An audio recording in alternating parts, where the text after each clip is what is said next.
Jabari, we just casted your set. How do you feel? Pretty happy, I feel guess? really good, man. I'm smiling wide the whole time. We had a lot of laughs as you guys are talking about it, and I'm like absolutely starstruck that T90 came by. I've lurked before, man.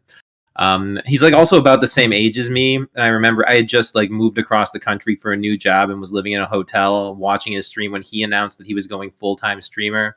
So like, I don't know, there's like a little synchronicity in our lives. Like, bro, the Sato raid, T90 coming in. This tournament is hyping up, man. Yeah, good times for sure. I mean, we'll save those things for another time, though. We're not gonna get all touchy feely for the rest of the stream, guys. We do have a set to cast, and we're gonna make fun of Jabari's walling it later. But this set will be between. I'm just going to call him Pit because I don't know how to pronounce his name, and I apologize. And he's going to go up against Teapotmaster here. We've seen Teapotmaster. Pit, this will be the first time we've seen him. So we'll see what he comes with today. Let me pull up. Aha, here we are. Look at this. Someone's prepared today. Shocking. We have the map draft here. Pit has gone with Arena. Arabia in the middle is game 1. And Banana. We're going to see Banana from Teapotmaster, which I believe he picked in the last round, or maybe his opponent did, so there is some experience there. Barry, I know you're always excited to see Banana. Yeah, I'm very pumped to see both Banana and Arena. I mean, it's just a thrill to watch both of those every time. These players look like they're serious from the draft. Want to just get right into it? Yeah, real quick though, with the draft, Britons, Portuguese, Incas, and Sicilians for Pit. He's already picked Incas, which makes it hard for me not to root for him, not gonna lie. And then Teapotmaster with Magyars, Franks, Berbers, and Byzantines. So we do have those civs for both players. We're gonna dive into game 1 here. I have to load up game 1 and then do one more thing here so Jabari can actually see the game. Thank you. Yeah, I needed to ask you about that. And then we'll be good. And I have like, there it is, the game. But Jabari, before we get started, worst walls in the tournament. Whose are they? Yeah, I didn't fully scout that. You know what? They weren't the ideal walls, but they were completed and they held. So yeah, lessons learned. I should probably scout a little bit better before I start building the walls. But you know, you can't scout everything, and you just gotta commit sometimes with incomplete knowledge. Oh, I couldn't help it. It was rough. But nonetheless, we will be getting into the game here. We haven't mentioned this yet, but Pit is actually the number 2 seed in the tournament. So I'm at 5 seconds when you're ready. Yep, count it down. 3, 2, 1, go. Britons, a selection here we just saw played in the last set, but Pit is going to have them on his side here on Arabia. And on the opposite side, Teapotmaster will have the Magyars playing in gray. So matchup we've seen maybe once, twice, but we'll see what happens here. Magyar's a great civilization overall, but man, Britain, I feel like we've seen a lot of dominant play from liking Britons at this level. Yep, I definitely agree. And in this case, the Britons player has a back gold, a pretty defensible base, and the rush distance is pretty short. So I'd say that the overall generation is actually looking pretty hot for the Britons here. But at the same time, his base is probably too open to wall it before scouts come in. And well-microed Magyar scouts are just a complete pain to deal with as, you know, an archer player who's probably getting up later. Yeah, I mean, the big issue here for Teapotmaster, all of his res is forward. Look at the middle of the map. There are the two players' stones are on one screen here. It's kind of ridiculous. Yeah, a castle on that hill would be so nice, man. You could range like the majority of the stone on the entire map. Yeah, it'll be interesting. I mean, we'll see what happens. Could be an interesting set. We obviously saw Teapotmaster win his previous matchup. He's coming in with some experience on these maps, but Pitt being the number 2 seed in the bracket, have to expect we're going to see some really solid play from him. Yep, I don't want to be presumptuous, though, and assume that he's a much stronger player just because he's second seed. The overall ELO range is pretty tight. The seeding system we're using is a little unconventional, and, it can rate people lower than they actually are if they've improved a lot recently. There's no reason to think that Teapotmaster might not be the better player here. Yeah, we'll see. Boar's coming in for both players. Idle TC time is actually perfect at 0 for everyone on the map, so can't complain there. And it looks like scouting's going pretty well. Now, we do have Pit forward. There is a boar nearby. Yeah, but it looks like he's going to find it, and if he's been watching this tournament at all, he'll know that the monkey is the best boar-stealing scout that has ever existed. Yeah, and it looks like he's not going to see it or just going to ignore it here. He may not expect his opponent to actually be in this position. We'll take a look at the scouting. Yeah, he's headed across the map like the last 3 Arabias we've seen, I feel like, on the map pool. This is kind of where you expect your opponent to be, but actually on the opposite side. Then we'll take a quick look at Teapot scouting. Yeah, he's not yet discovered his opponent, but he does see 3 stones, so I feel like that should have kind of hinted to both players that thought that could be... I think that Pitlja, I don't know how to pronounce it. I think that Pitt might have thought that the gold he scouted was his own, and that stone that Teapotmaster sees is on the hill, so it kind of looks like it might be one of the small extra stones on the map. I don't know, man. Their rush distance is really short. They're definitely not in the locations they would expect each other to be. Yeah, for sure. I mean, we'll see what happens. It's going to be kind of interesting to see both players on the map here. An interesting Civ matchup as well. Obviously, Britain Archers, something that everyone does not like to go up against, but Ankar's an early scout build.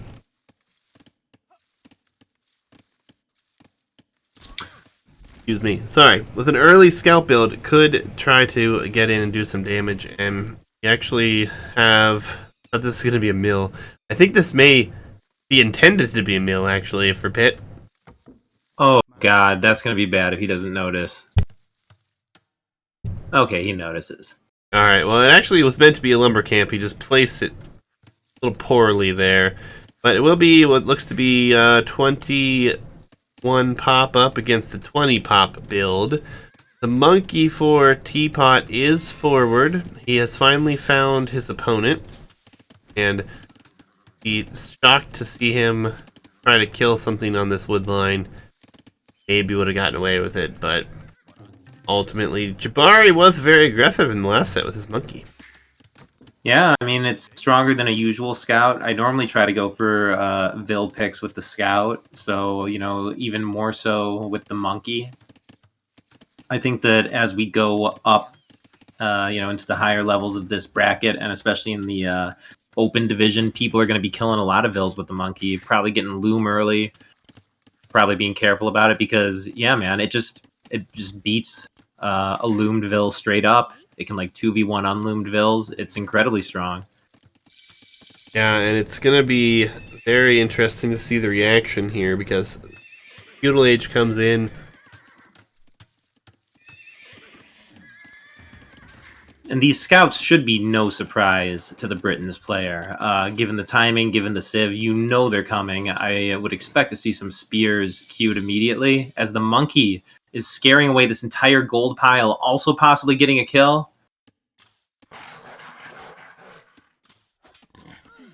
Oh, he does, just at the last second. It was a very close call. I think he gets that, and it's worth it because he knows where his opponent is and he's going scouts. Obviously, getting that villager pickoff means he should be a villager ahead here. Yeah, the monkey for Pitt still behind. And on to the scout production we go. Yeah, but these Magyar scouts with the instant +1 attack, they just tend to get a ton of Vil kills. Yeah, and it's actually interesting because we are going to see Militia come forward here, and I believe that Man-at-Arms was the desired upgrade, but given the fact that he was pushed off gold there, may have delayed the choice, and ultimately it doesn't look like he's going to get that upgrade at the moment, which seems like this is just a painful loss at this point. But we'll see if he can remedy this. I think he should still get Man-at-Arms, to be honest, but he is not walled up at home. He's trying to get walled up, and here is Scout number 1 finding his opponent in space. A spear in production, but he's housed. Oh, Pit in trouble. Yeah, Teapotmaster kind of looks like he's taking the better of this here. These scouts are doing a ton of damage. Pit, yeah, he actually abandoned the house he was building, so he's going to be housed for a prolonged period of time. Entire eco is idle. Yeah, Pit is in shambles right now, actually. Yeah, this is looking very good. I think ever since we saw that attack early, as an archery range behind this even, probably for skirmishers, and oh, what is this wall up on the gold? Oh, this is as unrealistically terrible as it can get. Yeah. And you know what? In my experience, the rhythm of archers versus Magyar games is the scouts do some damage at first. You do kind of fall behind on paper, but once you get your archers up and stuff, you know, you do end up doing your damage in turn. It just comes a bit later. But the disruption that these scouts are doing is much more than you would expect. This is an incredibly successful feudal scout attack. And yeah, they're still full HP, all of them. Archers are still like kind of dying to them. There's a completely exposed wood line he could find. This is so good for Teapotmaster. Yeah, we are going to have a Vil kill on the opposite side. The monkey and the militia doing some damage here. We will have skirmishers there to defend, though, it looks like. And the spears are taking out scouts here. But there is a hole, and honestly, Teapot could just walk out. Like he's not paying attention to the army. There is a hole. Nope. Oh, he ends up killing them all. I don't... Guess that wall is perfectly placed. Yeah, awesome wall. The spears did their job there. It is so frustrating trying to defend scouts with spears because if they're microed hard enough, the spears never get it done. But in that case, awesome wall by Pit. And you know what? Maybe Pit's actually totally all right. In the end, he's not... Oh, wait. Look at the Vil difference. Yeah, it's quite a Vil difference. And now we have the Man-at-Arms upgrade, which is actually something I expected a lot earlier, and I think he just chose to do it because he needs to do damage here. So he needs to be able to pressure. There are still 3 skirms here. There's 1 exposed Vil on this side. It really needs that to get himself in a better position here. Oh, and these Vils just walk out here, and I guess they're going to take a few hits themselves. But Teapot making some interesting decisions with these Vils. I guess he's choosing to fight them. Yep, and I think ultimately the damage done in the form of disrupting Pit's farm eco and in turn causing idle time is just so huge here. Like a 5 Vil difference when the players are around 30 Vils. I mean, it's enough of an advantage to possibly start the snowball to win the game. Yeah, and now we have full skirmisher play here. I presume is just to defend until he can get up, but we'll see what happens. Yep, I mean, a nice core of skirms is a solid start to defending against the Britons. It forces the Britons to add something besides crossbow. Can't argue with it. Yeah, and Pit is just going to stay home. I don't think he feels like he has another option at this point. Can't afford to lose his military and then be at a military disadvantage. And he knows his opponent is predominantly skirmisher. We do have 1 scout still on the field. Walls here for Teapot are still kind of exposed to archers, though, because the gold on the front here is very forward and a part of the wall. Yeah, I mean, he has another gold within his wall, but what he's mining right now is not even enough to keep up like 1 stable night production. And without deleting his walls or moving to another gold pile, he's not going to be able to add any more bills there. Hitch hitch in these tower rushes. I prefer to not see tower rushes. However, I think that in this position, a tower on this hill or this hill would be quite spectacular. Oh, that main gold, which is part of the wall, is begging to be towered. Yeah, and the archers are moving forward here. Pit is pretty close to clicking up. We do have wheelbarrow and all eco upgrades about to be in for Teapot, but on the other side, missing wheelbarrow, but has the military advantage at the moment and fletching. No such fletching here. The skirmishers will have a hard time dealing with these archers who are going to shoot downhill. Yeah, kind of weird decision to leave his 2 spears at home. I'm assuming he thinks he's full walled, so I don't know what those spears are supposed to be doing at home. And having them accompany the archers would make you just that more confident that you're not gonna, get blindsided by a huge group of scouts or something. Now, and the real question now, because we have no gold income for a Teapot, gonna go into what I presume will be Elite Skirm. But both players going to be up about the same time. Pit with a lot of idle TC time, and down wheelbarrow is actually only going to be a villager down at the moment. So Teapot's walls are just disgraceful, man. He has no resources inside of them. He has no stones inside. He just has a few faces of these gold tiles, and versus the Britons, he literally can't take anything besides food and wood safely. yeah, but honestly, I don't dislike it to start. He was ahead. He wanted to get walled up and be safe. Against Britons, you pretty much know what you're getting. Archers. I don't know any non-archer builds for Britons myself. I mean, man-at-arms obviously is common, but I mean, it's a position that if Elite Skirm comes in, and he's going to add in his own knights here, 1 TC play, I think he's going to be pretty happy with this. Let's see how it goes, man. Mixing in a knight or 2 for the Britons or a mangonel kind of completely tips the balance. Like, archer mangonel or crossbow mangonel or crossbow knight is so much better than, like, skirm knight. Yeah, and we actually do have Teapot on the back gold now. Crossbow Botkin going to be coming in. Elite Skirm takes a little bit longer to research, but will be in as well. And we also have Knights with +2 attack here, thanks to the Magyar bonus.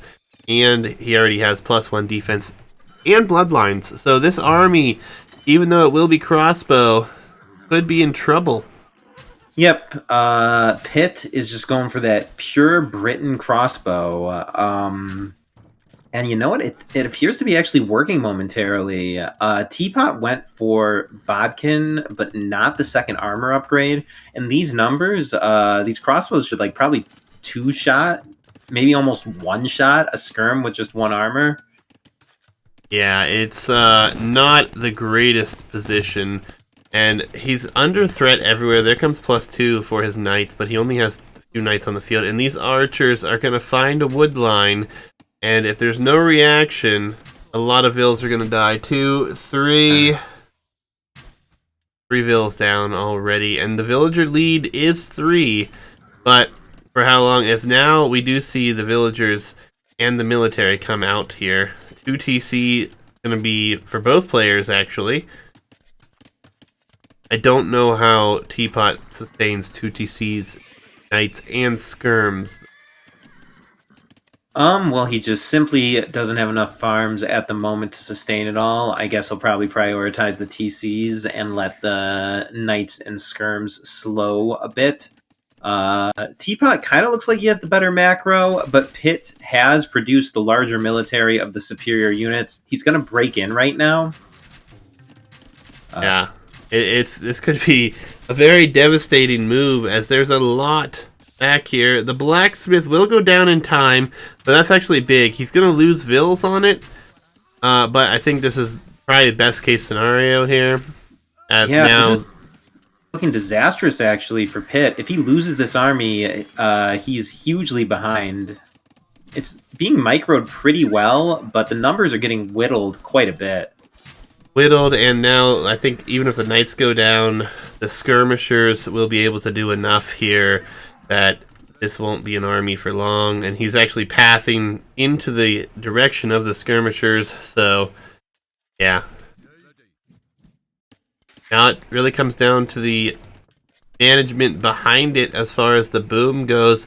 We still have 23 military as another group of crossbows comes forward, but now we have mangonel, we have knights, we have skirms still here. Pitt is lacking army diversity here pretty badly as he just casually strolls under this TC picking a few vills. I mean, a huge mass of crossbows, soon to be arbs, is definitely the correct thing to do as Britons. But as Teapot keeps on mixing in more types of units, you know, a single monk, a couple knights, like just adding anything else to the mix would definitely improve the effectiveness of Pitt's army here. Yeah, he's going to add pikemen, actually. Pikeman upgrade is in, so it's not terrible for him. Is this Voobly? Chris, no. Voobly died a long time ago now. What, 2 years ago?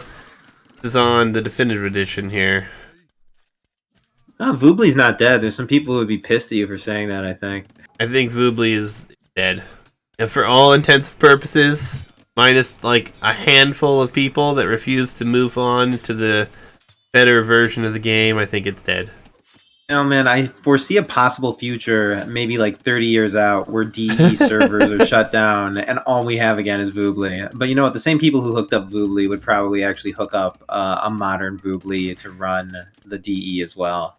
Oh, listen, man. If in 30 years this game moves to Voobly and I'm still here and playing it, I will have zero complaints. Yeah. But yeah, there will be no Voobly casts or anything on this channel. I don't think anyone's really on there, and I don't know if I could go back to the graphics now, to be honest with you. Indeed, the quality of life, all these other things. I also like only dabbled the slightest bit in Voobly myself. I played HD mostly. Same here. I think I played like 20 games on Voobly. Just wasn't for me. But yeah, the spyware that came with it was just a little too much for me. Yeah. Military mass is pretty similar, but value is a little bit higher for Teapot because of the knights. Mangonel shot downhill, doesn't go down. This is a large number of crossbows, though. This is not what you want the Briton player to have at this point in the game. And Teapot looking to get more defensive upgrades on the skirmishers, but see what happens. Both players macroing pretty well. The macro is a little bit worse for Teapot. He's got some idle time clicking up. Another town center here. Fight comes in. Oh, I was going to say, I don't think this is going to come down to macro. This is going to come down to army choice, probably some micro, as these crossbows are flirting with death here. That was so scary. Yeah. Yeah, I don't know. The later this goes, the more I favor Britons. I mean, just fully upgraded Arbalest and Helb kind of beats Magyars. Yeah, I mean, I really felt like if we were going to see something that would really contest Britons here from Magyars, it would have had to have been early like he did, but he was unable to continue with the pressure there. Or it was going to be something in the way of a Cav Archer play. Yeah, Magyar Cav Archers are amazing, so. Yeah, I love Magyar Hussar as well. I don't know if it's especially good in this matchup, but spamming Magyar Hussars always does okay in my experience. That said, we're very wrong right now because Pitt is in trouble as he's lost his whole military, really. And, yeah, skirmishers and knights are doing the job. Yeah, I don't know exactly how that went so poorly. I guess Pitt just stayed in the fight longer than he needed to and was just straight up fighting crossbow versus elite skirm. I mean, like, the advantage of the crossbows is their greater range. Once they get into mutual range, you kind of have to run as the crossbow player if the skirms are actually landing their shots on you.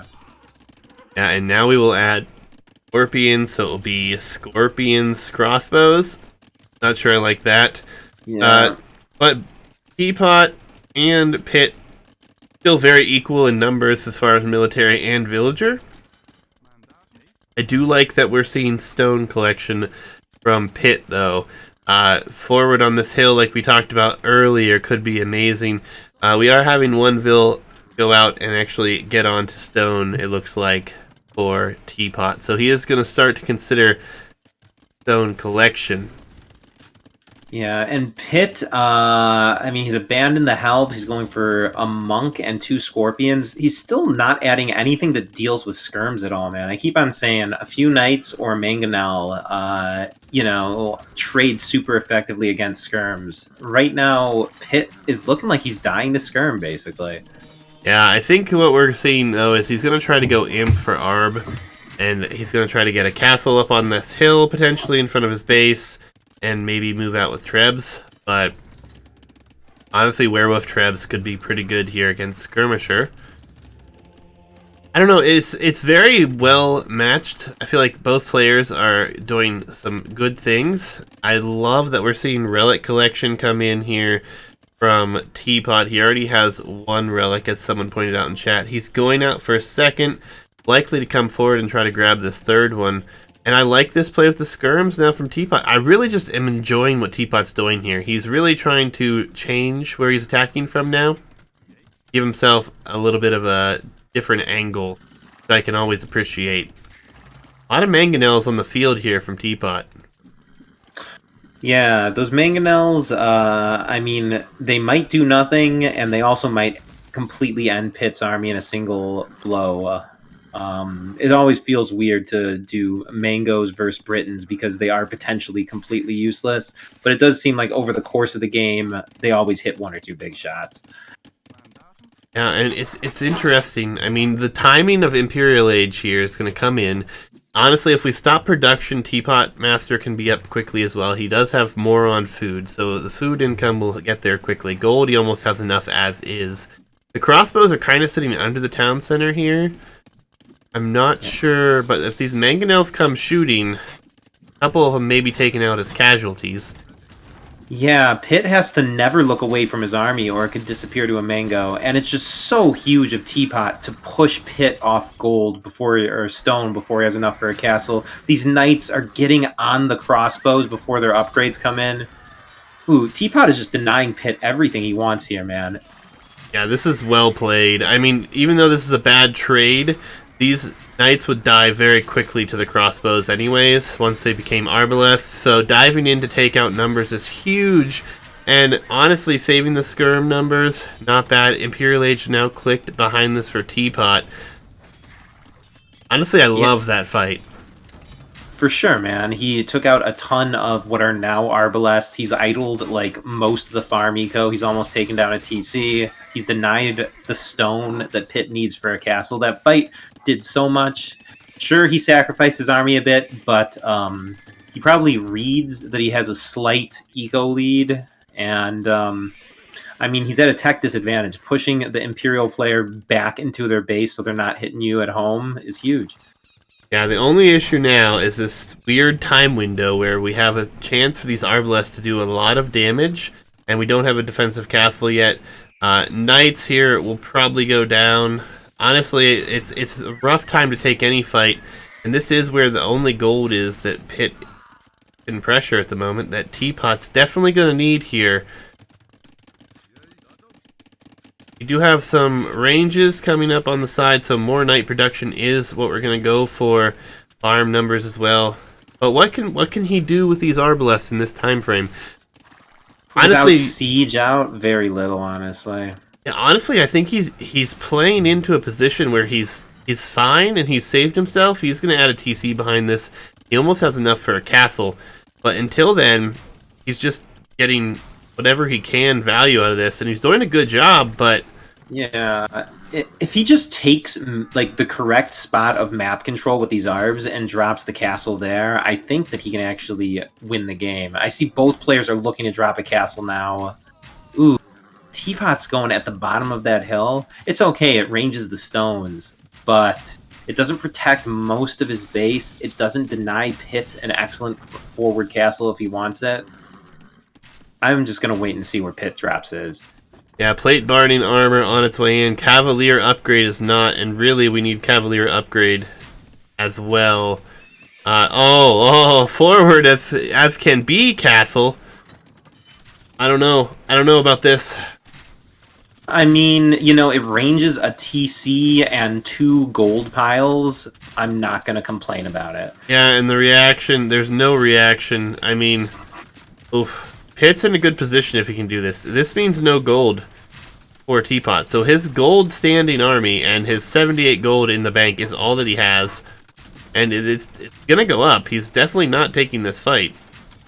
Yep, and you know, let's just see how these players do in late game. I can imagine this going either way now. I mean, the Britons have an excellent forward position to attack Teapot's base, but Teapot is approaching the pop limit. He can like kind of remove his entire base if he needs to, and if he just like runs a few knights into Pitt's base, Pitt is not really prepared to defend his eco.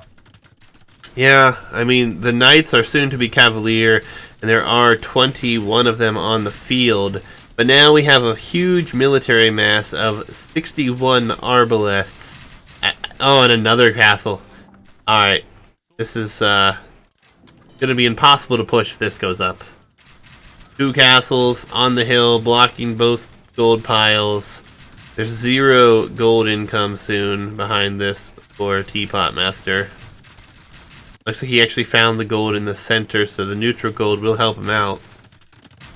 Yeah, I mean, the second castle's pretty good as well. It ranges a bunch of buildings and farms, but at the same time, it's also kind of redundant. I would have personally preferred it to cover some new mineral resources and stuff. If anything, it's kind of just encouraging Teapot to run away, which was probably already the correct thing to do. Yeoman's about to come in, and he's going to come in and try to take the fight. But now, it looks like, under the castle. Maybe not. Maybe reconsidering it. Yeah, I think you're right. He's going to have to try to raid this. But now the economy is completely going to be wrecked and have to relocate. As the wood is already a rough situation for Teapot. The Cavalier, looks like they are going to be moving out. And if they can get in here and do some damage, although we have stone walls in some portions of the base here.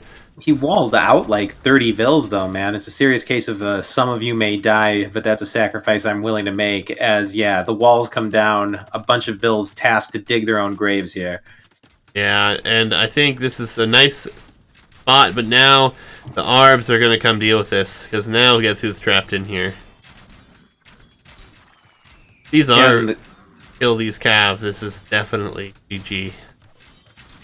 You say it's definitely GG, man. He's got 120 vills, and Teapot does not have a mobile army. And Pitt does not have a mobile army. Like, it would be a very early GG if Teapot considers the loss of these Cavalier to be it for him.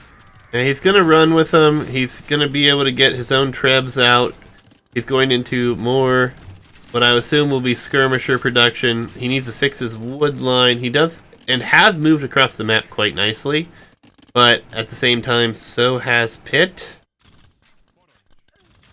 I don't know. It feels rough. A few Arbalests being picked off over here. Honestly, Paladin may be the answer that he needs. Paladin is actually a pretty good answer to like 100 Arbalests, as these skirms get some free shots on them. Yeah, and the Treb is firing uphill. No repairs coming in on that yet. But these Arbs are just melting through these skirmishers. Going to have to continuously produce skirms if he wants to hold with skirmishers. I'm really worried about all this economy behind this, though, for Teapot. I have faith in Teapot, man. He's still holding down about half the map. He actually still has the Vill lead. He has the higher population density units. He's taking a great fight here. Yeah, it's looking like a great fight. There are more Arbalests here. Still 59 military to 20, and the Cavaliers are going to be running away. And Teapot also has better stone control with enough stone in the bank for another castle and a half. I think he might be able to build up a nice bunch of castles, keep his eco alive, and I don't know, man. If it really goes late, which it looks like it might, Magyar Hussar might actually be the thing. Yeah, I mean, the gold is not forever, but, I mean, how do you stop 47 Arbalests? with just wave after wave of high numbers of cavalry units, man. But let's Elite see. Magyar Hussar is coming in, so we are going to go with the Magyar Hussar play here. I dig. Magyar Hussar and what looks to be just some skirmishers. Yep. I mean, it's an excellent trash build. If he needs to defend his castles, the Magyar Hussar kill Trebs so quickly. I think that he'll be able to dive and just, sacrifice 10 Magyar Hussar per Treb or something like that, no matter what. A lot of Vill's going to go down here. Actually, the Arbs, or some of the Arbs, are being brought over here to try to deal with this so he doesn't lose everything. But the Cavalier numbers are limited, so they can't stick around forever. The Magyar Hussar numbers are building, but ultimately not quite enough yet. I don't know, man. I see the way the pit is just queuing endless Arbalests. I question whether or not he's going to pivot, man. It looks like he's been in love with the archer line all game. I don't know how well he'll deal with this if it actually drags to post gold. And I think it might. Yeah, but the Magyar Hussars are going to snipe one Treb. The castle will go down, so Magyar Hussars are not going to be an option until this other castle goes up. He has teched into Hussar behind this as well. The Cavalier did do quite a bit of damage, taking 114 villager count down to 87, but now there's only 7 Cavalier left, and with 92 military on the field for it, I just... 92 versus 15 military. This is going to be so hard to hold against this. Yeah, the army discrepancy is getting to be quite worrying, but okay, he's actually repopping. He sees that he's under 100 vills, and he's requeuing them. I don't know, man. Teapot still has a healthy pop. The loss of that castle, which was like kind of covering the set of stones, is really devastating for his position. It's hard to imagine him coming back to these stones now and getting more than one castle up. Yeah, I mean, if he can get his Hussar numbers up and have skirmishers behind, though, he can definitely do something here, and it's really putting Pitt on some sort of a clock. There's still gold on the map, but for how much longer? I don't think for too much longer. I guess he's got a full 4 tile is about the best it is at the moment. But we'll see if the Hussar raids do the job, as a large, massive Hussar are going to head in. But again, the issue, it's now, well, it's 68 military, so he's done a good job already to limit that down. Yeah, I don't know, man. I mean, Teapot's kind of looking like he has the better late game. He's already teched into Hussar, he's raiding, he's relocated, he's like conserving his gold much better. I mean, Yeah. Pitt is winning these battles, but he's fighting gold versus trash, which is not what you want to be doing at this phase of the game. Yeah, and the Arbalest had to come back a bit here, and he's got Hussar all over the map. Some Hussar on the other side of the map would be marvelous if he came in and tried to do that, but for now, this gives time for Skirmisher and Hussar numbers to build. And look at the vills, man. Teapot is up 30 vills. Yeah, Pitt is having trouble staying at 100 vills, man. Yep, constant raids. This castle, if it goes up, would be amazing, but I'm not sure this castle's going up. There's a good number of Arbs. 15 Arbalests, it's going to be close. It's making it, but some vills will die. So close. It will go up. It is not a doubt castle. This is actually great for Teapot, as he's going to take out potentially 15 Arbalests for free here, losing just a few vills. And Pitt does not show signs of wanting to tech switch. I mean, I guess as Britons, it's extremely easy to just research elite skirm and start queuing those instead of arbs, but that is like the worst thing to do versus Hussar spam. This is looking like it's transitioning into a proper late game where Teapotmaster has the better trash sieve and the better pop. Teapotmaster, I think, has this despite the score lead and army advantage. Yeah, and it was good. We're seeing Teapotmaster put some more on food. He's got 57 on wood. He has so much on wood, it's ridiculous. So hopefully he can get things situated. This is not good for him, though. The castle is getting trebbed down, and this is a big position that he really needs to hold. Yeah, unfortunately, he's not prepared to bring down these trebs. Man, Magyar Hussar sniped trebs so well. If he just had, like, I don't know, 12, 14. I feel like he could have taken both of those, but instead he loses another castle. Yeah, it's not ideal. And this is, again, the military discrepancy. The Trebs, if those go down, this could be a big moment here. I don't think they will. One of them may, which is good, because the gold's going to be harder and harder to come by. The skirmishers are going to take a good fight downhill. They are fully upgraded, and they are trash. And gold units getting harder and harder to replace. This is like an irreplaceable group of Arbalest that's going down to skirms right now. I mean, in this phase of the game, when Pitt is apparently like so dependent on Arbalest, to lose like 20 of them for essentially nothing here, it's catastrophic. Yeah, I'm really worried though because well, here comes the Hussar and the Magyar Hussar. This is good, but he has not been able to mass up a large number of military. This is the highest his military has been at in a while. So if he can continue this, he'll be in fine shape. But not having a mass military has been painful for him thus far. I mean, I'm just looking at the economy and the gold efficiency, and Teapotmaster is just way ahead on both fronts. I like that he's continuing to boom past 120 Vils now. Yeah, he really needs to get this 54 Vils and put it all on food at this point, which he's getting more and more onto food. And if he does full Hussar spam, I would choose full Hussar at this point over anything else and save whatever gold he can for Rebs. And I don't know, or Siege Ram. The fact that he's actually raiding, I think, is what's the deal breaker here. If Pitt was willing to tech into light cav and do a little counter raiding, it would really balance things out and probably give Pitt the advantage. But from what I'm seeing, Pitt has no military queued right now. He just, as he queues up, a dozen more Arbalest. Pitt does not look like... He looks like the Britain player who makes only archer units. And, we're reaching the phase of the game where that is not a winning strategy at all. Yeah, and more Arbs have gone down here. There are Magyar Hussar, there are Hussar running all over the map, finding economy kills everywhere. Under 100 Vils yet again here as the raids. And look at this raid over here. This is beautiful. Look at all the Vils going down here. Barracks is going to be the answer. He is technically... Pikemen, but Pikemen are good if you're forcing fights. If you have Hussar hitting all across the map, of course it does help to have some Helbs patrolling around.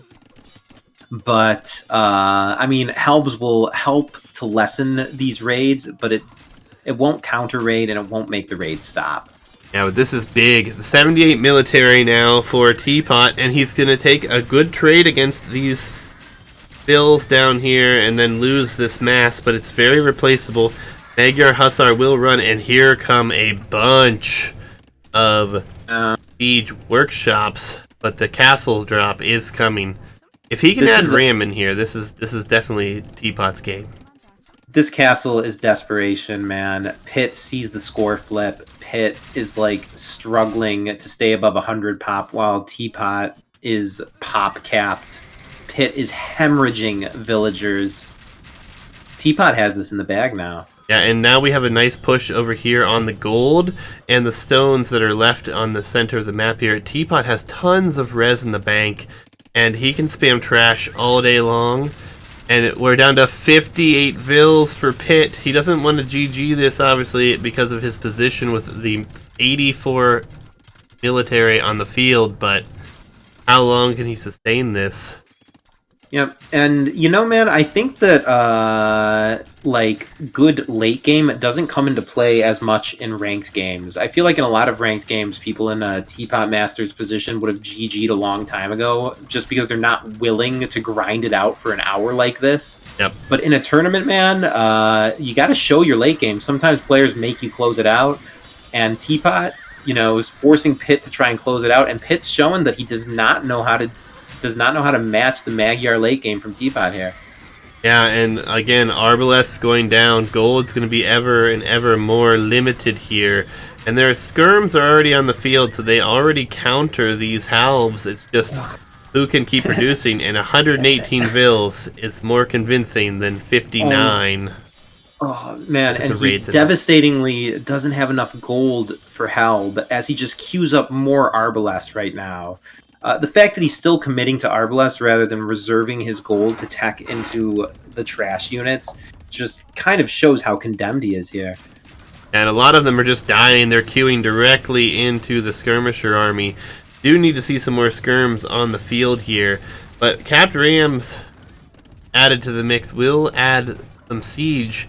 And honestly, I'd love it if... Oh, he does. He's preparing a siege push on this side with the castles. Great. Teapot is going to push it back. I mean, fundamentally, he's up more than 2-1 in Vills. He's like taking cost-effective fights. He's just going to continue pulling ahead.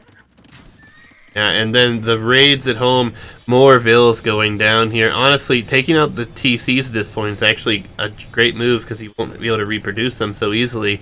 The Ram train is running away as we are awaiting a massive military here.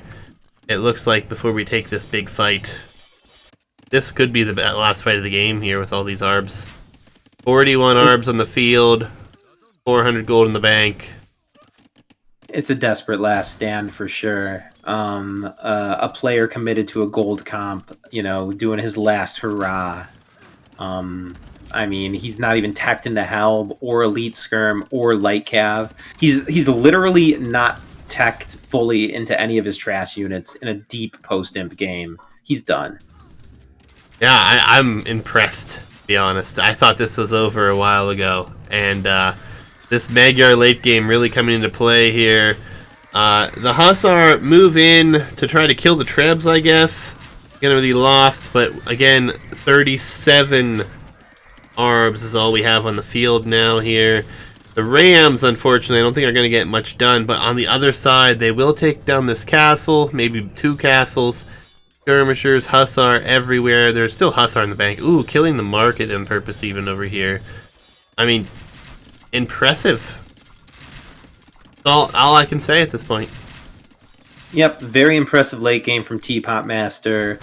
Pitt, however, it's been pointed out in chat, he's been incredibly stubborn here.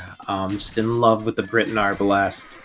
Not willing to mix up his army enough. And he did pretty okay until the gold started to dry up and Teapotmaster got pop-capped. But at this point, I mean, he's fighting 100 versus 200 pop on a map with no gold, with a gold unit army. There's just no way that he can keep fighting for much longer. Yeah, and more just keeps dying back home. So he does have this amazing push going for him here.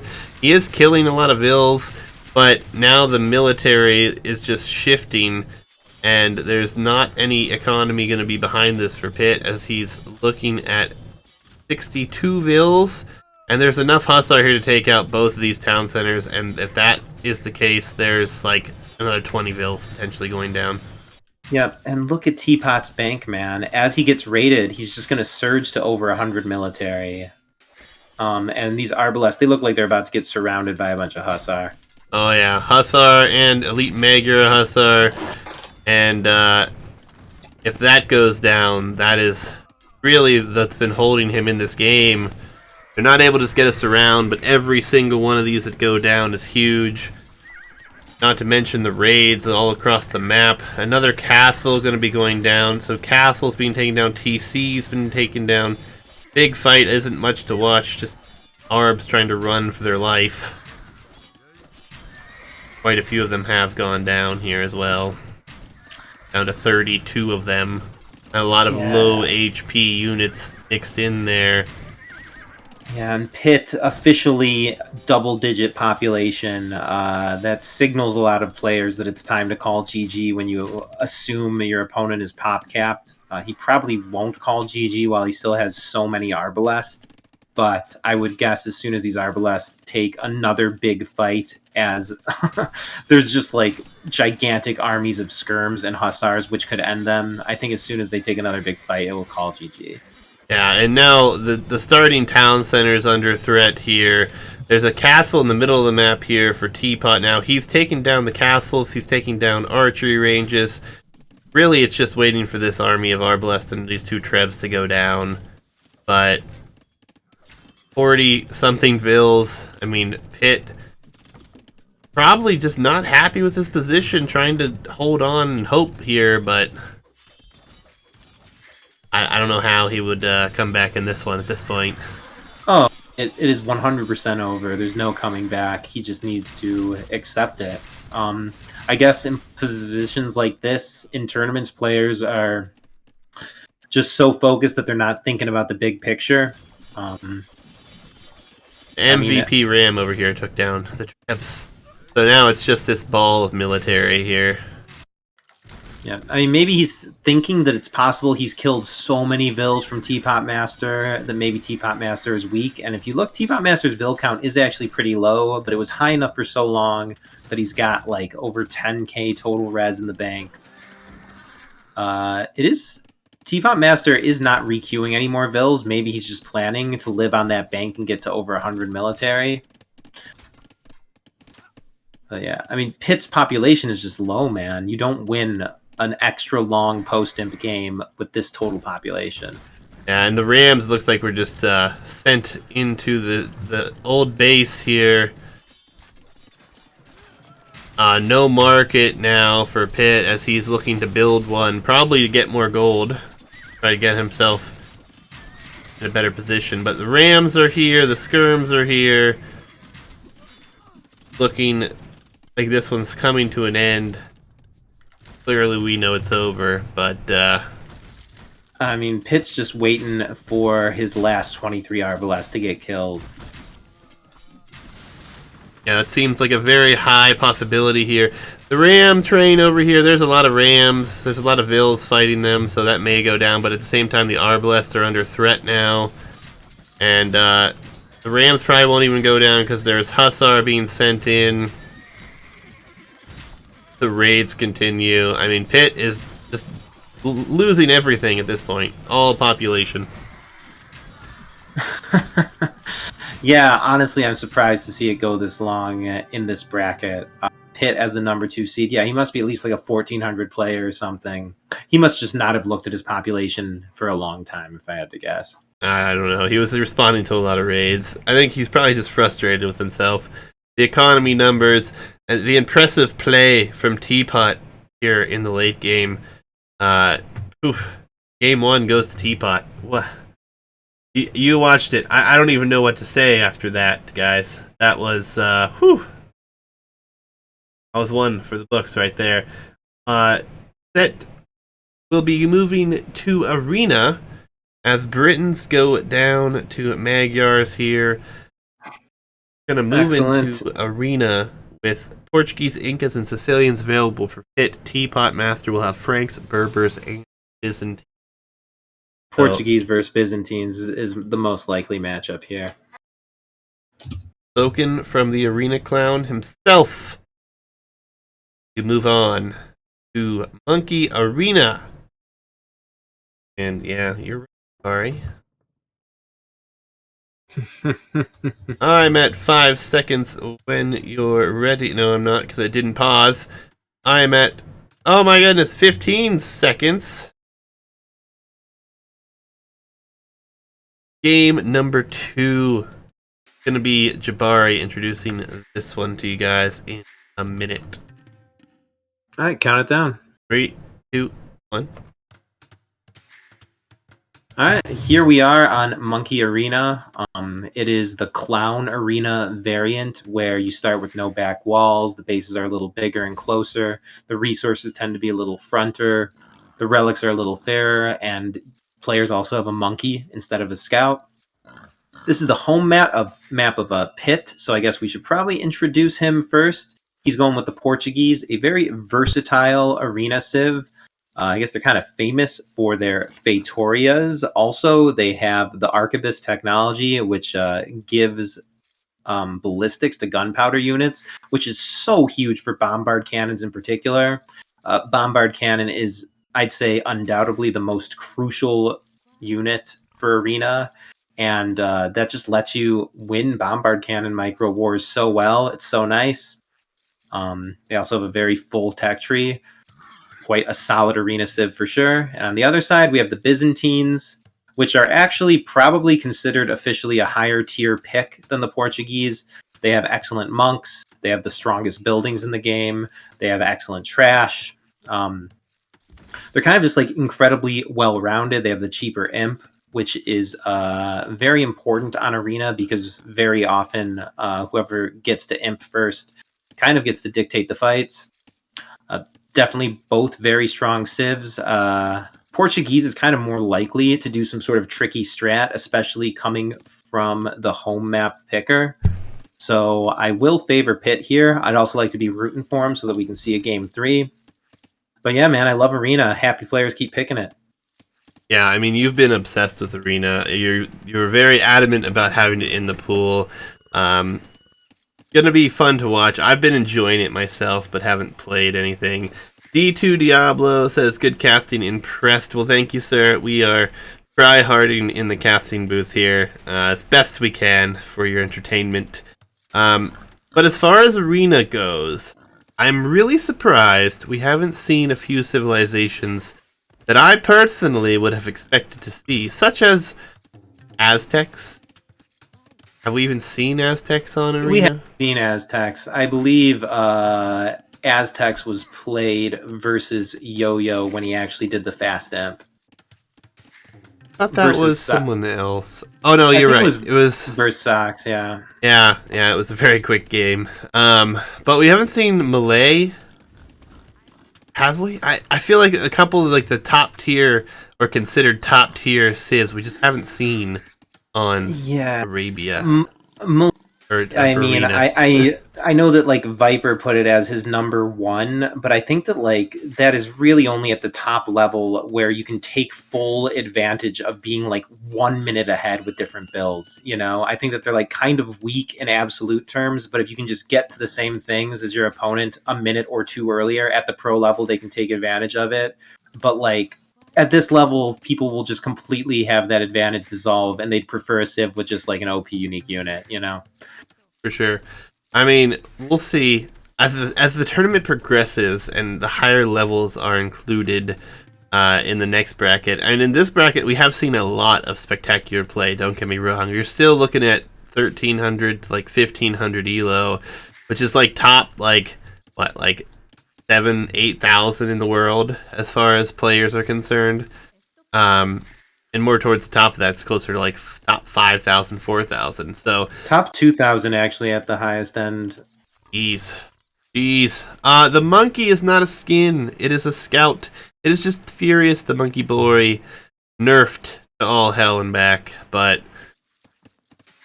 Banano being the sponsor here, and the monkeys being their thing, we couldn't help ourselves. It's a fun gimmick. Yeah, been very enjoyable. Great things to watch. But we'll see how this works out. Obviously, this matchup, I personally would prefer Byzantines, but I'm more familiar with the Byzantine civilization. Portuguese, do you think we see Fetorias? He's already going to stone, so probably it's going to be a castle drop. Fetorias, I feel like you actually do see them more often than not, especially as you go to lower levels. Like, it's the easiest way to get pop capped, you know, to have full eco working, to drop a bunch of Fetorias.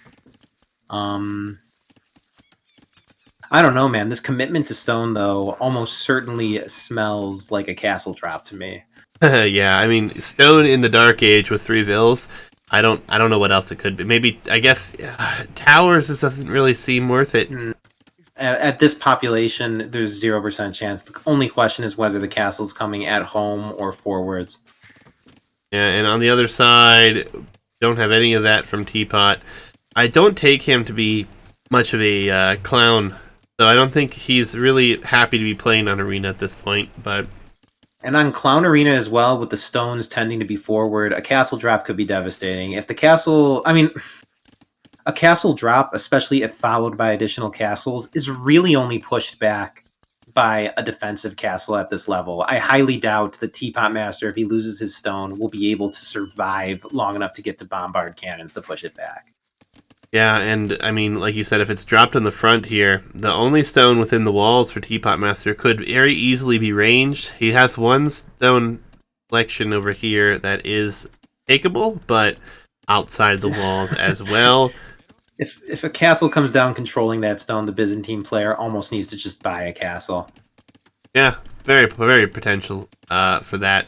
But we'll see. Feudal Age going to be in relatively at the same time. We're going to see fast castle from both pretty easily here. So we'll see what happens. Yep, very clean build from both. Less than a vil of idle time. It looks like they might even be able to both click their fast cast. Yeah, looking good. Looking good. Pit in chat talking some snack to Tech Cherry here about playing this map. So, I mean, who knows? You guys might play each other down the road. Assuming Pit moves on. I know Tech has already moved into the round of 16 here. And guys, this is crazy. But if you're enjoying this level of competition now, consider this is the round of 32. We have a lot of games left to cast. And we'll cast every single set. And I am very much looking forward to that. Jabari, I feel like we've seen a couple of these players twice already because of the round of 64. But moving into the round of 16, how do you picture the competition going? It can only go up, right? Of course, yeah. The deeper we go, the stronger the competition. I mean, there still are a few hangers on at that point. A couple of guys who just got buys, so they haven't really proven themselves yet. But yeah, round of 16 should be quite strong. Every player making it to the quarterfinals should be pretty proficient, having beaten at least like 2 other players in this bracket. And people in this bracket, they're trying, man. People seem to be decently prepared. They're fighting hard. I think the thing where we cast every single game really lights a fire and makes a lot of these guys bring out their best game. Yeah, I mean, it's a lot of casting, but it's so much fun, and I feel like you said, everyone gets more involved when they know that their stuff's going to be shown and casted and posted on YouTube and all of those things. I mean, it really adds like an element of like, I better try to play well. I don't want to look like I'm not a good player kind of deal to it. And with time in between for players to play this, I mean, this is not something that we're all going to be finishing up by the end of this weekend or anything.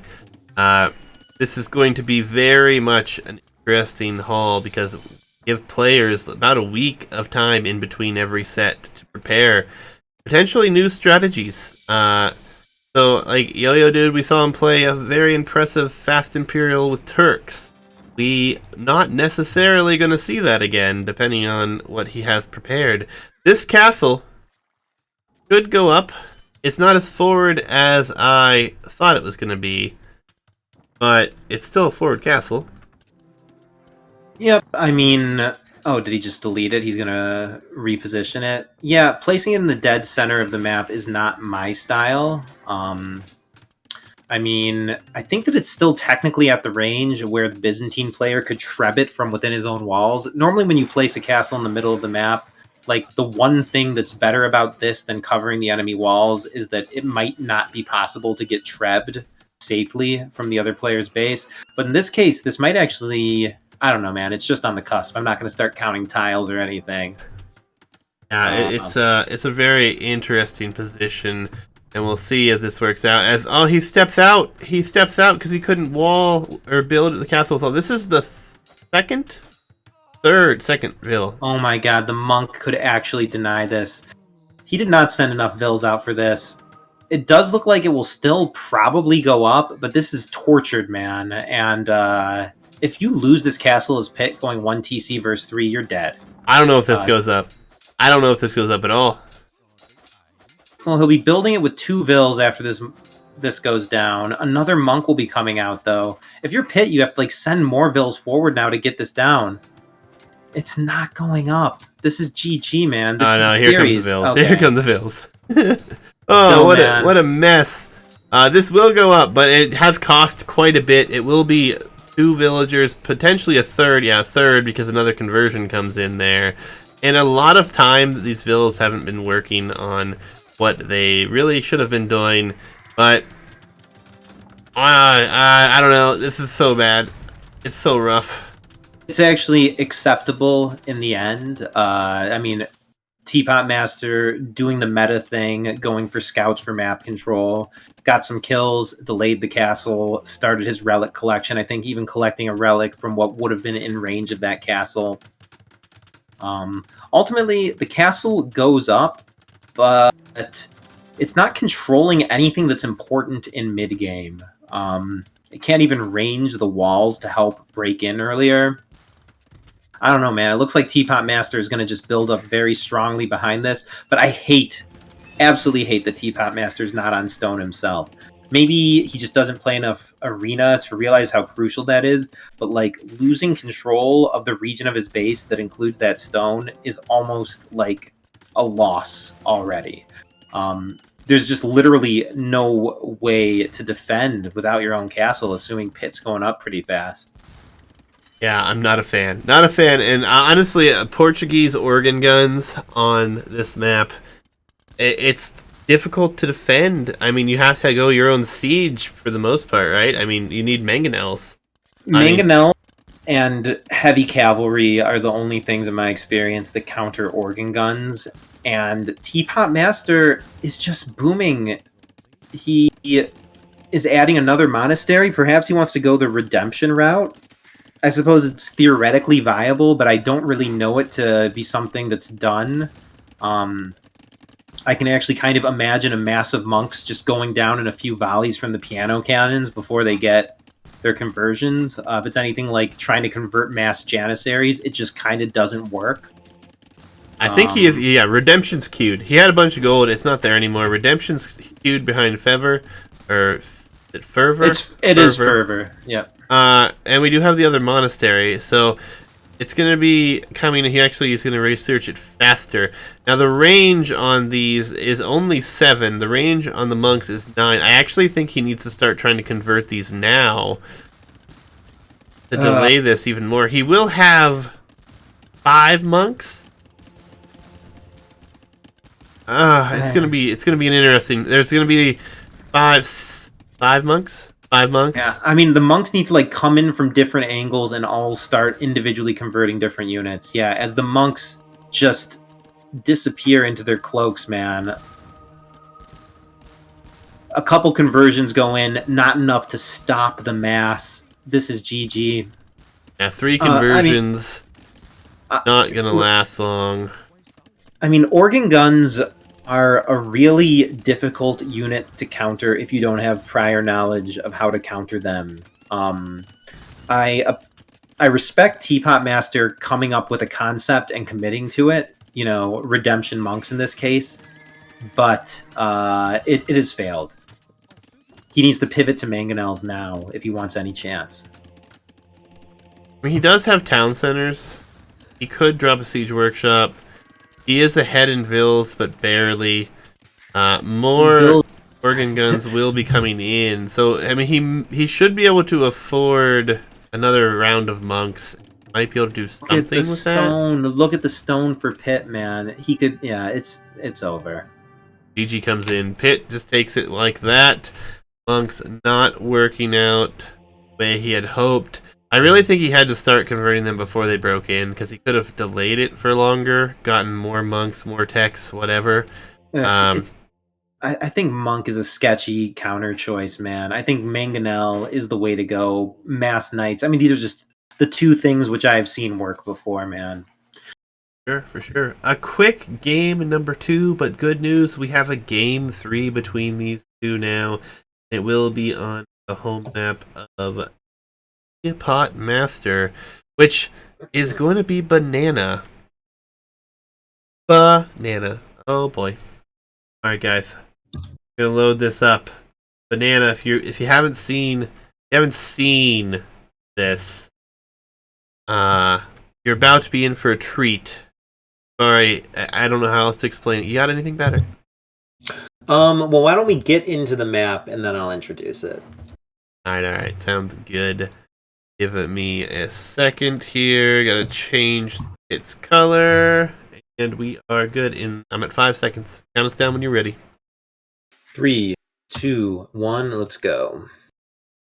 All right, so here we are on Banana. The concept of the map is that it looks like a banana, and that's pretty much it. Indeed. Yeah, I figured out how to make terrain generate that looked kind of like a banana, and then I just loaded it up with resources. You start with 200 pop space. The trees have 1,000 wood. The bushes have 2,000 food. Some of the gold tiles have a little bit extra on them as well. You can walk over this black void, but you can't build in it. And yeah, man, I just wanted a bizarre map that looked like a banana. Players are actually picking it a lot. I think it might actually be the most picked home map in this bracket. I don't know about that statement, but this is the third time we've seen it. I don't know. But I think Banana Cove has been the high point for this round. I think we've seen it a lot more than Banana. I think we've seen Banana 3 times, which is still a lot more than I expected to be honest. So we'll see how it works out. Yeah, and with something this bizarre, I feel like there must be a broken strategy or two that's yet to be discovered. As players keep picking it for their home map, I'd like to think that they have practiced it and they feel they figured it out. But it's possible that they're just banking on the map being so bizarre that they figured that by having a little bit of practice on it, they'll have a huge advantage over their opponent. Yeah, it's interesting. Frank's picked here from Teapot. These berries are going to be quite effective for helping them. And obviously, it's a very food-heavy map with all these berries. But it's very slow for all civilizations. But is it 33 or 25% faster for Frank's? I forget what the nerf was. But going to be interesting. There is not much wood, Diablo, but each tree has 1,000 tree... or 1,000 wood per tree, so if you want to add those numbers together, there is 73,000 wood on the map, even though there's only 73 trees. But all in all, works out just fine. No worries, no worries. We'll see how this works out. Yep, and Frank's, I think, is an incredible pick here. The 2 super relevant bonuses are the faster collecting berries and the cheaper castles. I mean, castles on this map, like an individual castle ranges probably like almost 20% of the buildable area on this map. So the ability to get more castles more quickly is huge. The faster food is obviously huge. Sicilians have their own castle building bonus. So I don't really know what else they have besides that that's especially relevant. I mean, I wouldn't expect a player to be prepared on this if it's not their home map. So perhaps Pitt doesn't have an especially well thought out strategy. Yeah, Sicilians are a civ that are very good, but if it ends up being knight v knight, I still favor Franks in that position.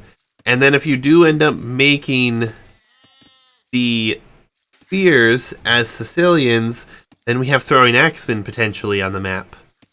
It feels good for Franks, but it will depend on the way it is played out. Both players been rather forward, rather aggressive with these monkeys. As we see a monkey go in, and this Vil is out here all by herself. He gets a hit, but Pitt removes the monkey from the fight, actually. Kind of surprising there, but all in all, Vil will survive to live another day. Yeah, I guess maybe he values having his monkey on 100% full HP just so that it can fight the other monkey. Potentially. I mean, it is down to monkey v monkey at the moment. No other military yet, but a faster feudal age incoming here for Teapot, and it looks like Vil's moving. Where to, I don't know, but we'll find out soon enough, I believe. Yeah, they look like they're kind of going sideways, not forward, so I'd assume they're just shifting which resources they're collecting, yeah. Yeah, I'm guessing he's gonna make a play at Scouts with this fast uptime. He's at 18 pop and on his way up. It just feels way too soon. But Scouts? Nah, dude. Scouts do so little here. Do you think Powers then? I mean, he has no barracks either, so I guess he can't be right into scouts. Teapotmaster is probably going to go for FC with market abuse. Maybe. Could be interesting. He has 0 on gold, though, so... Yes, if he sells all of his stone, that's a possibility. It's a very strange build. We'll find out, but maybe he's practiced this. He does have quite a few on berries there. Barracks is on its way up. Doesn't have the wood for both the buildings. Took a little bit of an engagement against the monkey. It's up on the HP. Yes, Diablo. These are the custom colors for the map. For the sponsor. Yep, and Yo-Yo calling me out for predicting the 19 pop FC. You know, man, I'm just fishing here. It's so hard to know what players would go for, and maybe a build with an incredible amount of idle time to FC into a Frank castle drop. Who knows, man? This map has a lot of theory crafting that can be done on it. Does, but Scouts is the play. Yep. I mean, Scouts can do something. They can keep the opponent within their TC range, which in this case, Pit is kind of already within his TC range. So the Scouts basically just prevent him from moving out. They take a little map control.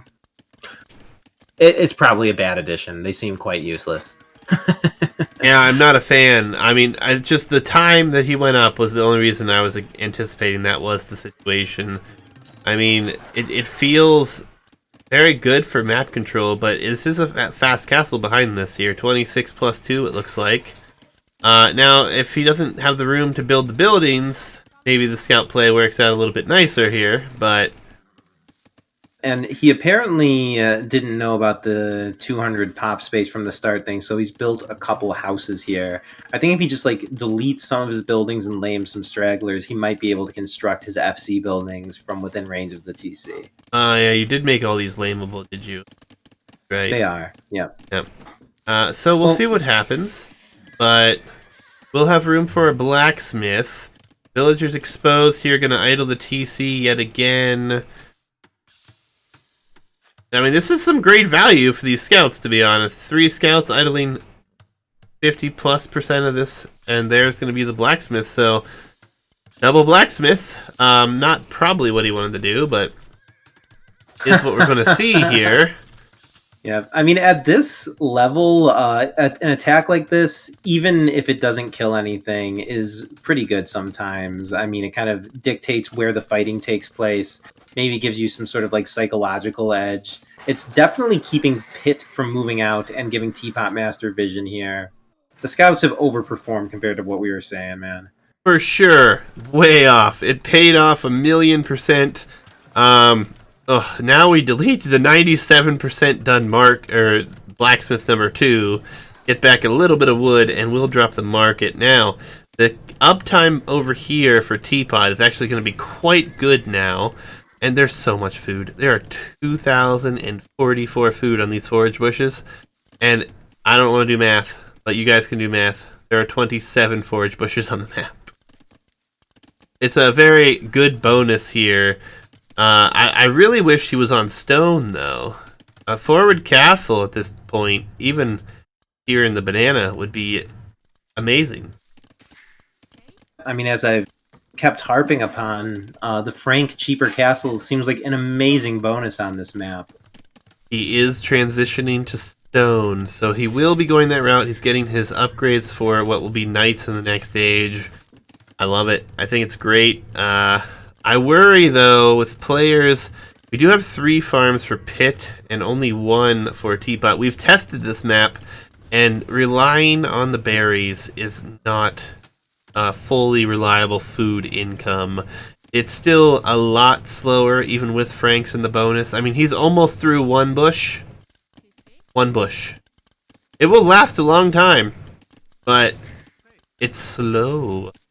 Just the problem. So yeah, when we practiced on this map, I found that making farms helped my food income so much. I never realized how bad bushes were until I played this map. Yeah. Triple stable.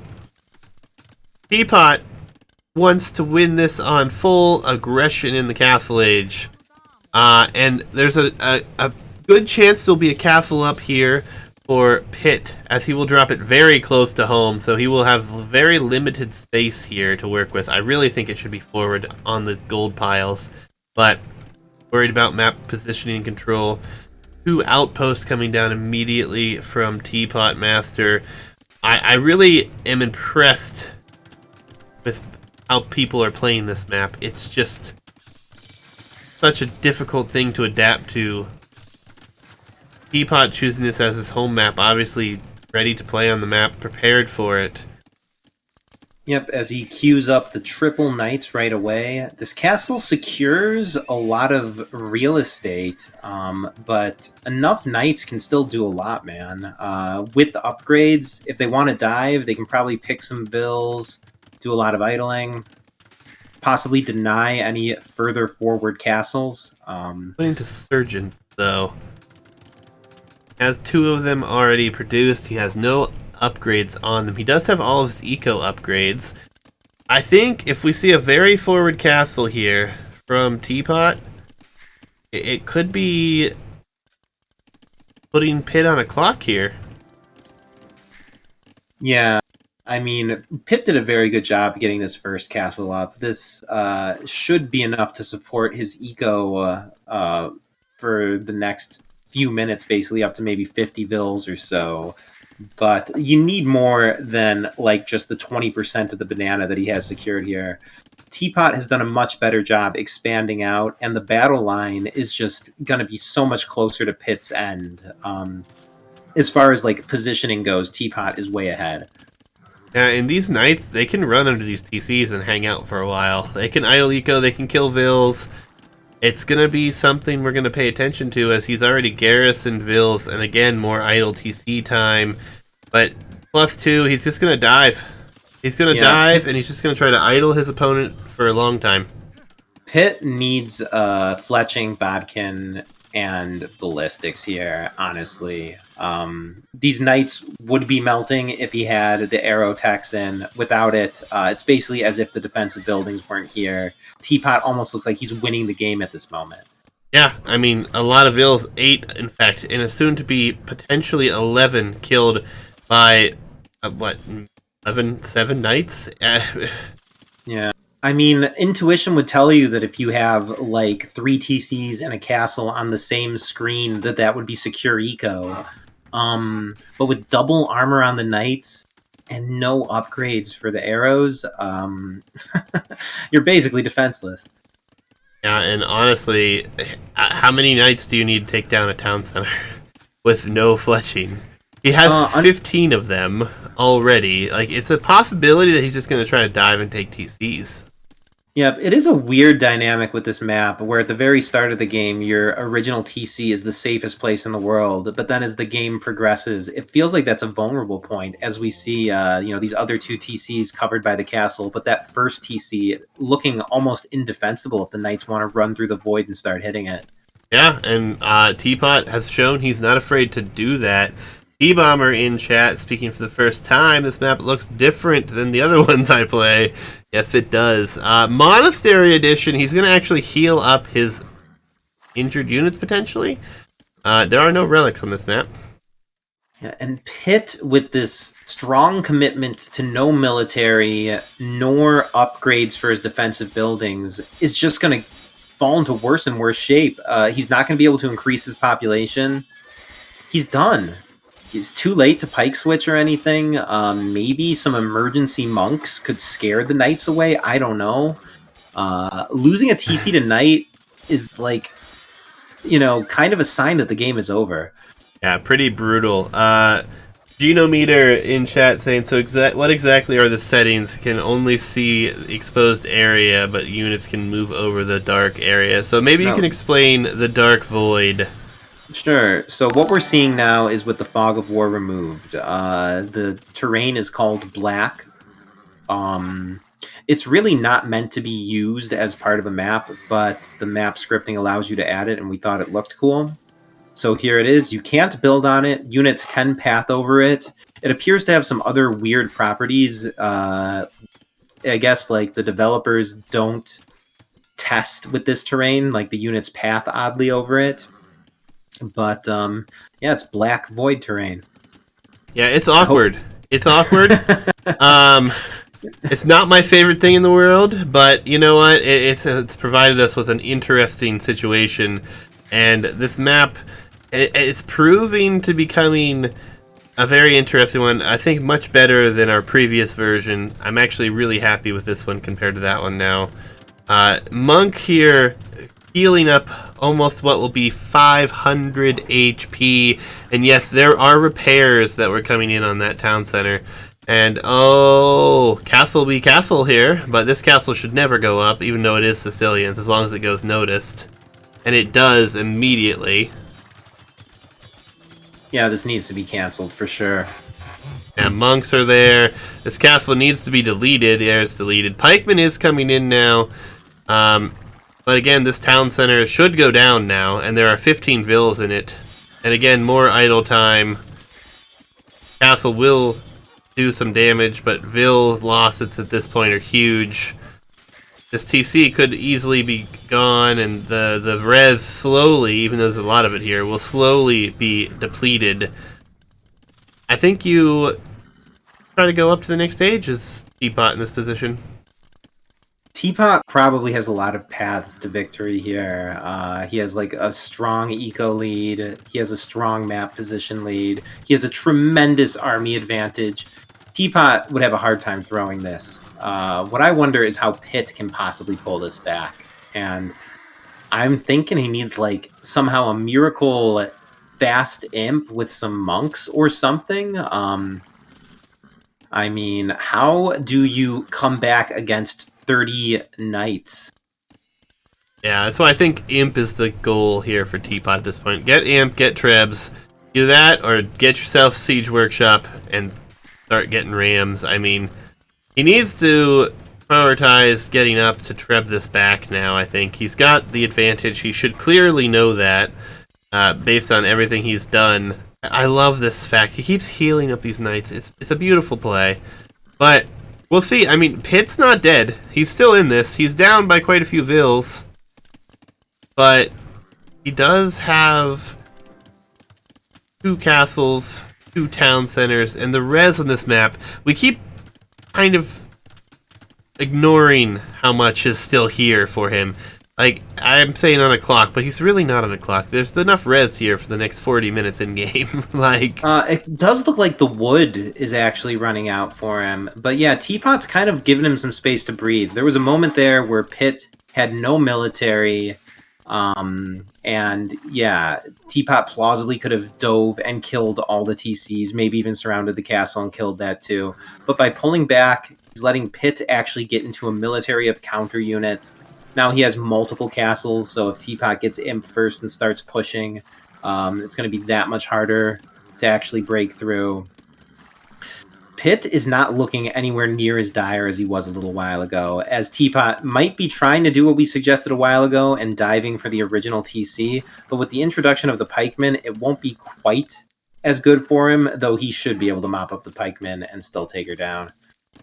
yeah, I mean, Teapot is going to go imp here, and I think that's the right move. He's already using the military nicely. He's got good numbers. He's moving his elite axeman, or not elite axeman, throwing axeman forward. There's the imp click.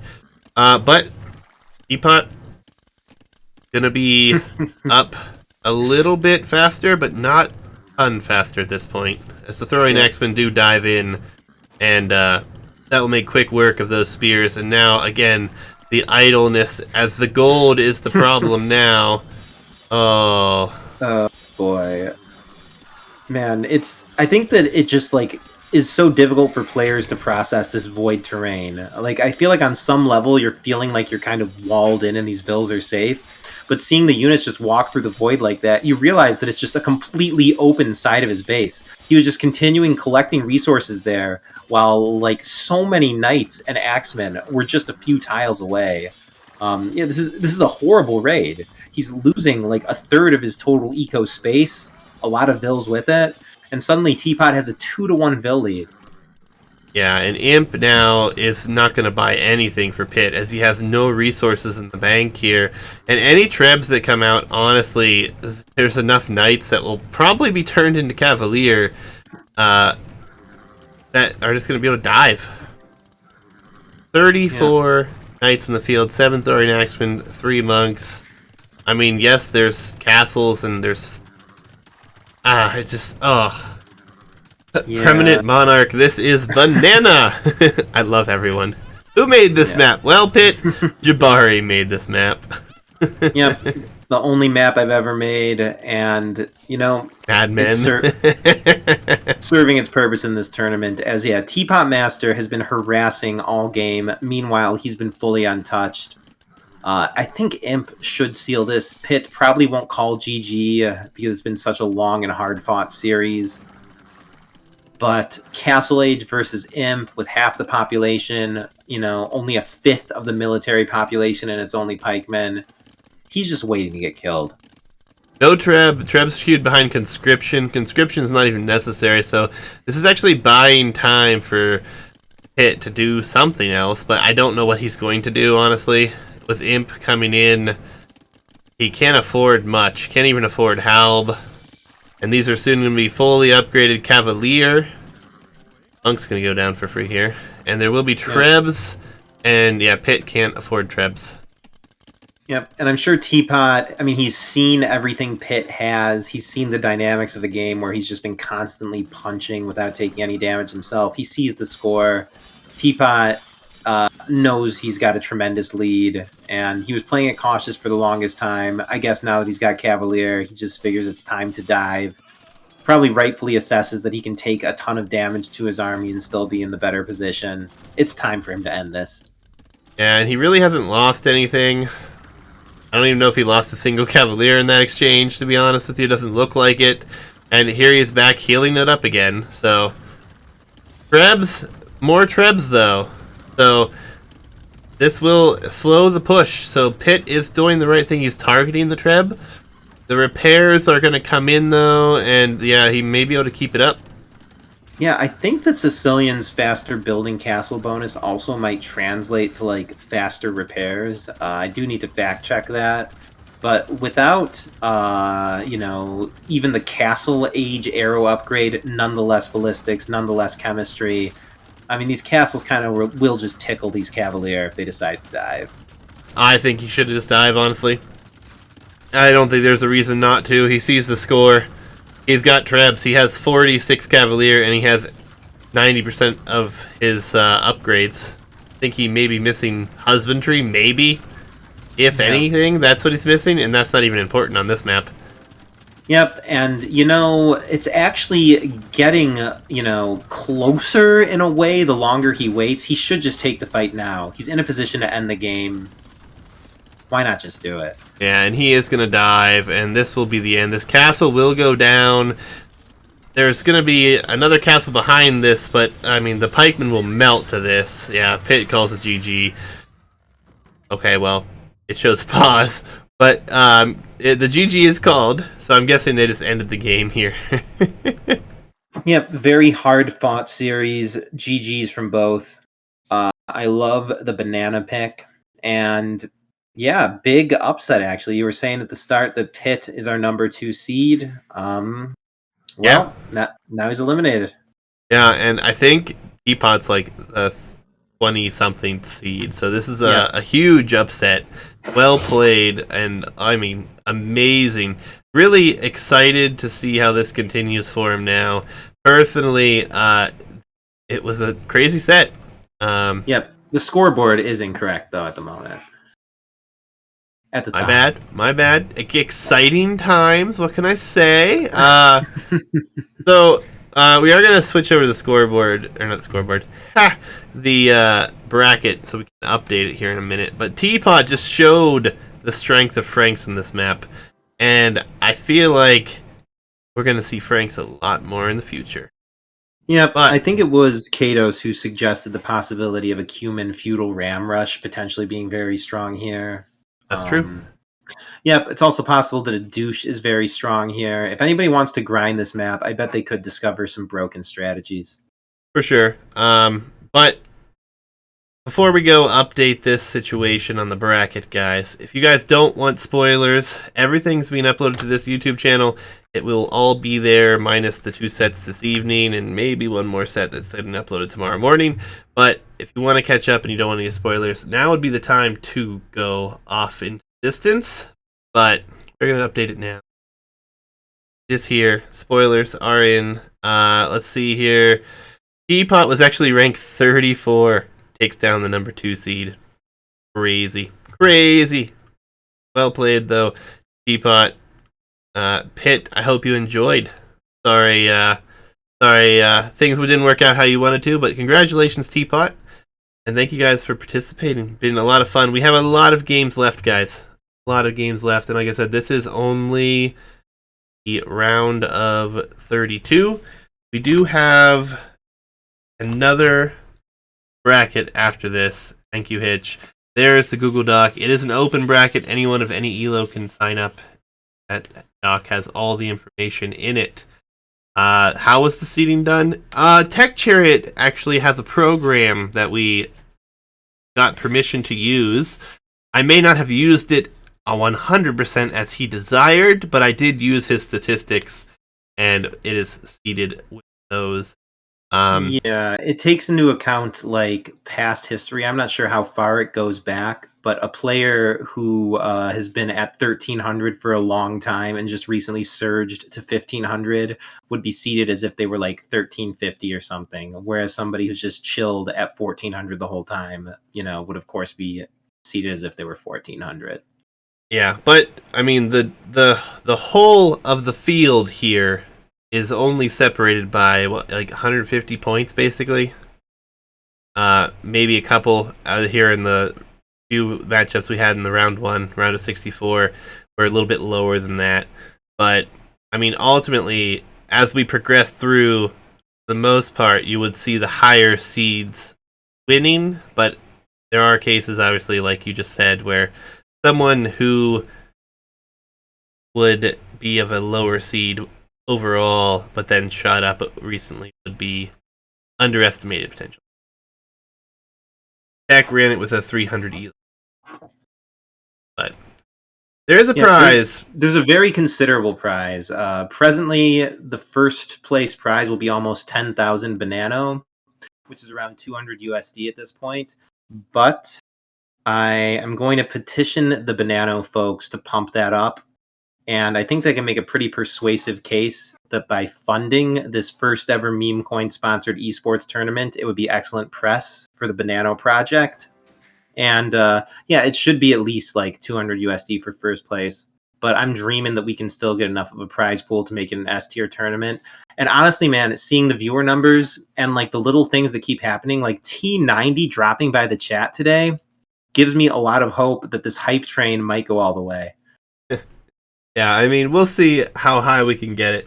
I mean, obviously, the more skilled players and the more people interested in the tournament in any way is going to be spectacular.